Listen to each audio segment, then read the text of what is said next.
मित्रांनो, सर्वांचा लाडका बिग बॉस विजेता आणि रील स्टार सूरज चव्हाण सध्या एका मोठ्या कारणामुळे चांगलाच चर्चेत आलाय. सोशल मीडियावर नुकतीच एक बातमी वेगाने व्हायरल होत आहे की सूरजला भेटण्यासाठी चक्क सुनेत्रा पवार पोहोचले असून त्यांनी त्याला एक खास भेट दिलीय.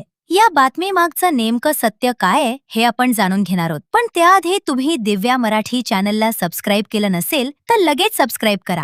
व्हायरल होत असलेल्या पोस्टनुसार सुनेत्राताईंनी अचानक सूरजची भेट घेतली असून अजितदादांप्रमाणेच त्याही जनतेच्या पाठीशी खंबीरपणे उभ्या राहत आहेत. आपल्या सर्वांना माहीतच आहे की लाडक्या अजितदादांचे सूरजवर किती प्रेम होते आणि त्यांनी त्याला एक आलिशान घरही बांधून दिले होते. दादांचे तेच प्रेम आणि जिव्हाळा आता सुनेत्राताईंच्या माध्यमातूनही पाहायला मिळत असून त्या दादांच्या पावलावर पाऊल ठेवून महाराष्ट्राची सेवा करत आहेत. एवढंच नाही तर त्यांनी सूरजची भेट घेऊन त्याचा सत्कार केल्याचेही बोलले जात आहे. या व्हायरल बातमीची अद्याप कोणतीही अधिकृत पुष्टी झालेली नसली तरीही सोशल मीडियावर ही बातमी सध्या सर्वांचेच लक्ष वेधून घेत आहे.